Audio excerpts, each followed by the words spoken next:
Hai, Assalamualaikum dan selamat pagi murid-murid. Hari ini kita akan teruskan pelajaran kita masih di unit 1 iaitu kemahiran saintifik. Okay, pada hari ini kita akan sambung pelajaran kita bagi tajuk kemahiran manipulatif. Sebelum saya memulakan pelajaran, saya nak terangkan apakah objektif pembelajaran kita pada hari ini. Objektif kita ialah menggunakan di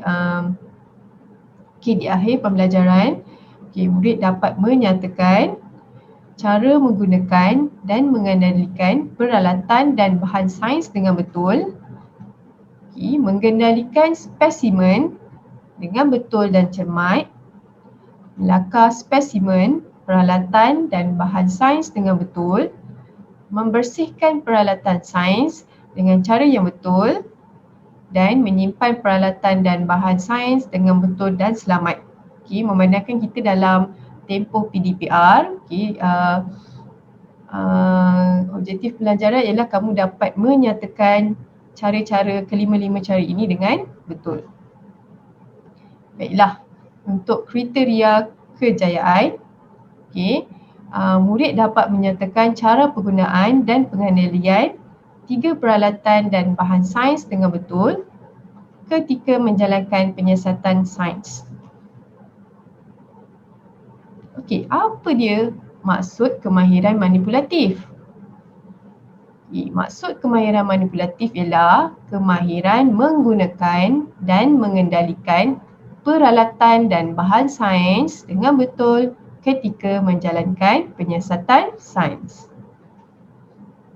Mari kita lihat apakah kemahiran manipulatif yang diamalkan di dalam bilik sains. Pertama kita tengok mengendalikan peralatan dan bahan. Apakah yang dimaksudkan dengan menggunakan dan mengendalikan peralatan dan bahan sains dengan betul dan cermat? Maksudnya ialah awak dapat menggunakan peralatan yang sesuai ketika menjalankan penyiasatan. Contohnya untuk aktiviti menuang cecair, kita perlu menggunakan alatan yang dinamakan silinder penyukat. Awak juga mestilah tahu cara untuk membaca skala. Contoh lain bagi aktiviti mengendalikan peralatan dan bahan sains dengan betul ialah contohnya untuk awak nak ukur panjang, panjang pensel contohnya. Jadi kita perlulah guna pembaris yang pendek, bukan pembaris 1 meter. Dan untuk mengukur, kita ukuran perlulah bermula dari nombor sifar.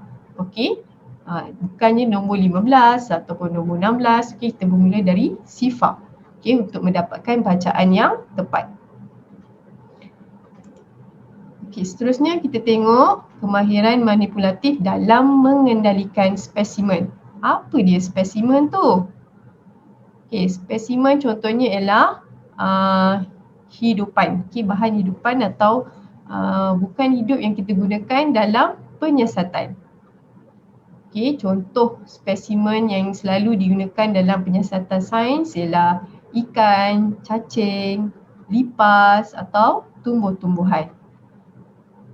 Jadi untuk mengendalikan spesimen kita mestilah berhati-hati dan cermat. Kerana apa? Kadang-kadang spesimen yang kita gunakan tu dia bergetah, ataupun berduri.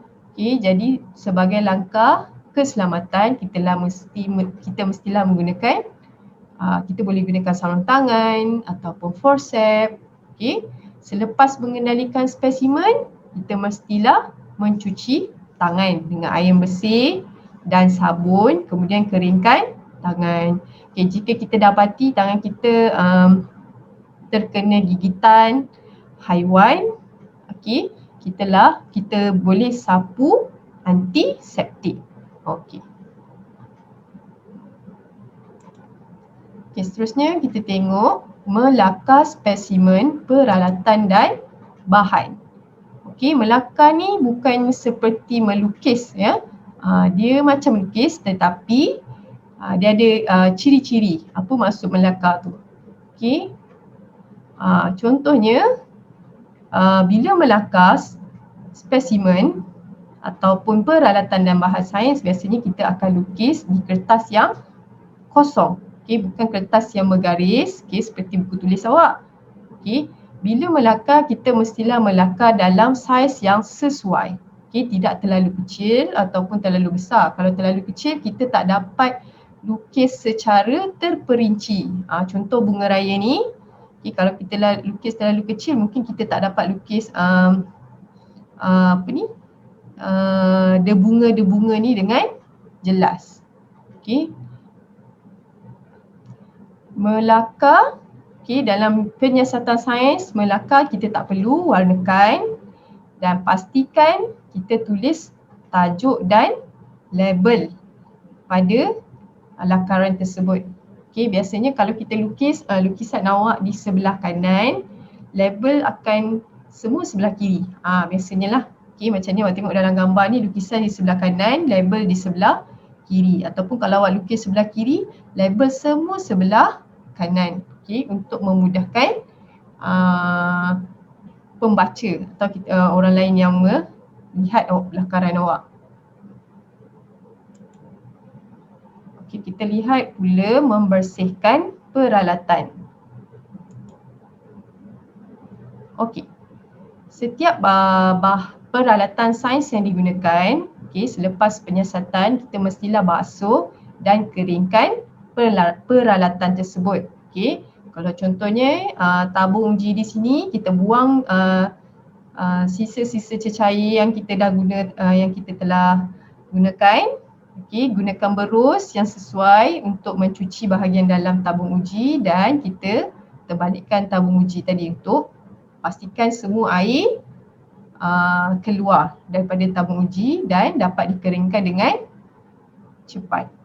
Okay, kalau terlalu kotor, kita boleh rendam terlebih dahulu peralatan sains tu dengan air dan sabun. Kemudian kita bersihkanlah menggunakan berus yang sesuai dan keringkan dia.